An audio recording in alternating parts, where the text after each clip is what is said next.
안녕하세요 여러분. 전 세계 대부분의 나라들과 외교 관계를 맺고 있는 한국이지만 몇몇 나라들과는 최근 들어서야 수교를 맺었다는 사실 알고 계셨나요? 오늘은 한국과 비교적 늦게 수교한 국가 탑10을 알아보면서 왜 이들 국가와의 외교 관계 수립이 늦어졌는지 그 역사적, 외교적 배경을 함께 살펴보겠습니다. 각국의 정치 상황, 한국과의 지리적 거리, 외교 전략, 그리고 제3국의 영향까지 그 속에는 매우 흥미로운 이야기들이 숨겨져 있습니다. 그럼 지금부터 시작합니다.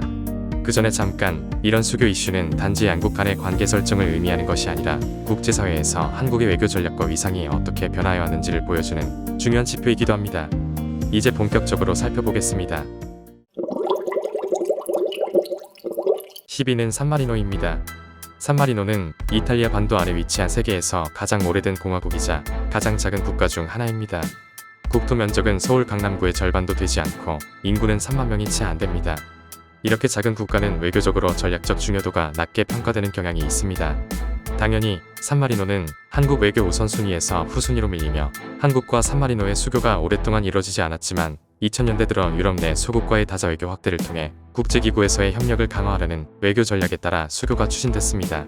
왜냐하면 산마리노는 UN, 국제형사재판소, WHO 등 여러 국제기구에 적극 참여하고 있어 작지만 상징적인 의미를 지닌 외교 파트너로 여겨졌기 때문입니다.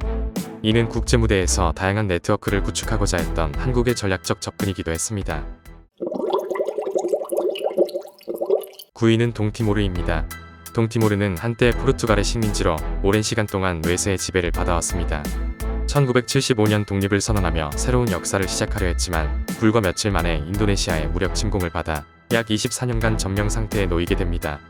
이 시기에 수많은 민간인이 희생되고 인권 침해와 내전이 끊이지 않았습니다. 국제사회는 점차 동티모르의 상황에 주목하기 시작했고 이는 유엔의 본격적인 개입으로 이어져 동티모르의 독립을 위한 국제적 기반이 마련되기 시작했습니다. 이후 1999년 국민투표와 유엔 임시행정부 과정을 거쳐 마침내 2002년에 정식 독립국으로 인정받을 수 있었습니다. 한국은 동티모르의 독립과 동시에 외교관계를 수립했습니다. 이후 기술, 교육, 공공보건, 농업기술, 인도적 지원 등 다양한 ODA 사업이 진행되면서 양국 관계는 빠르게 심화되고 있습니다. 8위는 몬테네그로입니다. 몬테네그로는 원래 유고슬라비아 연방의 일원이었고 이후 세르비아와 함께 하나의 국가를 이루고 있었습니다. 하지만 민족 갈등과 독립 요구가 거세지면서 2006년 6월 국민투표를 통해 단독 독립을 선언하게 됩니다. 한국은 독립 직후 몬테네그로를 승인하고 신속하게 수교를 체결했습니다. 이는 발칸반도 지역에서의 외교적 입지를 강화하고 EU와의 전략적 협력 기반을 넓히기 위한 판단이기도 했습니다. 실제로 몬테네그로는 동유럽 진출을 모색하는 한국 기업들에게도 중요한 교두보로 여겨지고 있으며 특히 에너지, 건설, 관광 분야에서의 협력이 매년 강화되고 있습니다. 7위는 모나코입니다. 모나코는 유럽에서 가장 부유한 국가 중 하나로 세계적인 금융 중심지이자 고급 관광지로 잘 알려져 있습니다. 수도인 모나코시는 면적이 작지만 F1 경기와 카지노, 국제회의 등 다양한 글로벌 행사가 열리는 곳이기도 하죠. 하지만 영토가 프랑스에 둘러싸여 있다 보니 타국과의 직접적인 외교보다는 프랑스를 통한 간접 외교를 선호하는 경향이 있었고 이로 인해 독자적으로 수교를 맺는 일은 드물었습니다. 그러나 2000년대 들어 모나코는 환경보호, 스포츠 외교, 국제문화 행사 등 다양한 분야에서 활동을 확대하며 한국과의 관계 구축 필요성이 부각됐습니다. 이후 F1 모나코 그랑프리, 해양환경협력 등에서 의미 있는 외교 협력이 이어지고 있습니다. 또한 양국은 해양 플라스틱 문제와 같은 글로벌 환경 이슈에서도 의견을 교환하며 지속 가능한 발전에 대한 공통 관심사를 공유하고 있습니다. 6위는 남수단입니다. 남수단은 수단 내전으로 인해 약 50년 가까이 분쟁과 갈등을 겪다 2011년 역사적인 국민투표를 통해 독립을 선언했습니다. 한국은 독립 당일 남수단을 공식 승인하고 즉시 외교관계를 수립했습니다. 이후 한국은 한빛부대를 포함한 평화유지군을 파견하고 도로 건설, 보건위생, 기술교육 등 다양한 분야에서 ODA 사업을 추진하며 단순한 수교를 넘어 실질적인 국가재건 파트너로 활동해왔습니다. 한국은 남수단 내 안정화와 인도주의적 복구 과정에서 핵심적인 역할을 해왔고 국제사회로부터 긍정적인 평가를 받고 있습니다. 5위는 쿡 제도입니다. 남태평양 한가운데에 위치한 쿡 제도는 뉴질랜드와 자유연합 관계에 있는 독특한 형태의 국가입니다. 독립국이지만 외교와 국방은 대부분 뉴질랜드가 담당하고 있어 국제사회에서 독자적인 외교 활동은 제한적이었습니다. 이로 인해 한국과의 수교도 오랫동안 이뤄지지 않았지만 2010년대 들어 기후변화 대응과 해양자원 보호가 국제적 의제로 떠오르며 상황이 달라졌습니다.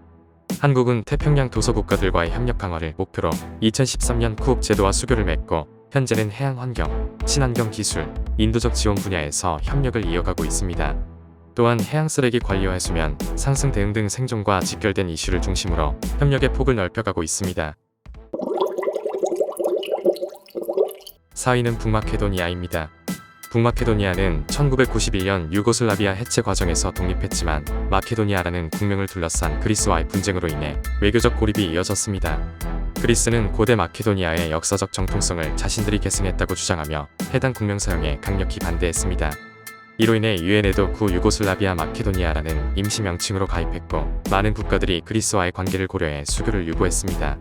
한국 역시 그리스와의 우호 관계를 고려해 수교를 미뤄왔지만 2018년 양국 간 프레스파 협정이 체결되고 국명이 북마케도니아로 변경되면서 2019년 정식 수교가 이뤄졌습니다. 이후 북마케도니아와의 관계는 정보 통신, 문화, 교육 등 다양한 분야로 확대되고 있으며 교류도 점차 늘어나는 추세입니다. 3위는 니우에입니다. 남태평양에 위치한 니우에는 인구 약 2,000명, 면적은 서울의 4분의 1에 불과한 소규모 섬나라입니다. 니우에는 1974년에 뉴질랜드와 자유연합 관계를 맺고 뉴질랜드의 보호를 받아왔습니다. 그러다 1988년에 뉴질랜드로부터 독자적 외교 권한을 이양받았지만 실제 외교 활동은 사실상 거의 없었습니다. 2020년대 들어 한국은 기후위기, 해양안보, 개발협력 등을 중시하는 태평양 외교 전략을 펼치며 니우에와의 외교 필요성이 커졌고 2023년 정식 수교를 맺게 됩니다. 비록 규모는 작지만 니우에와의 수교는 국제적 연대와 외교 다변화의 상징적 사례로 평가받습니다. 현재 양국은 수산업, 친환경 기술 협력 등에서 실질적인 협력 가능성을 모색하고 있으며 국제회의에서도 상호 지지를 강화하고 있습니다. 2위는 쿠바입니다. 쿠바는 1959년 혁명 이후 사회주의 체제를 확립하며 북한과는 가까운 관계를 유지해왔지만 한국과는 냉전 시기 이념적 갈등으로 인해 외교 관계가 단절되어 있었습니다. 그러나 2010년대 이후 쿠바 내부에서 점진적인 개혁과 개방이 이뤄지고 한국도 중남미 외교 다변화를 추진하면서 변화의 조짐이 나타났습니다. 결국 2024년 뉴욕의 양국 유엔 대표부를 통해 외교공안이 교환되며 정식 외교 관계가 수립되었습니다. 이는 양국 외교사에서 매우 상징적인 사건으로 평가됩니다. 보건, 농업, 제약, 관광 등 다양한 분야에서의 협력 가능성이 논의되고 있으며 향후 민간 교류 확대도 기대되고 있습니다. 1위는 시리아입니다. 2025년 4월 한국은 유엔 가입국 중 마지막으로 남아있던 국가인 시리아와 마침내 외교 관계를 수립합니다. 오랜 기간 수교가 지연된 이유는 시리아가 친북 성향을 보였던 것도 있었지만 지속적인 내정과 정치적 불안정도 한몫했습니다. 2011년 아랍의 봄 이후 시리아에서는 아사드 정권과 반정부 세력 간 내전이 발발했고 이후 이슬람 국가까지 가세하면서 국가 전체가 전쟁터가 되었습니다. 이에 따라 한국을 포함한 다수 국가들이 수교를 유보해왔지만 2020년대 중반부터 내전이 소강 상태에 접어들고 시리아 정부가 국제사회 복귀를 모색하면서 마침내 외교관계가 체결되었습니다. 이로써 한국은 유엔 193개국 중 북한을 제외한 192개국과 모두 수교를 맺게 되었으며 이는 한국 외교사에서 외교적 포괄성과 균형 외교를 상징하는 중요한 전환점으로 기록됩니다. 앞으로 시리아의 재건 과정에서 한국이 어떤 역할을 할 수 있을지도 주목되는 부분입니다. 지금까지 한국과 비교적 늦게 수교한 10개국의 이야기를 살펴봤습니다. 늦어진 배경에는 정치, 전쟁, 국제 전략 등 다양한 요소들이 복잡하게 얽혀 있었죠.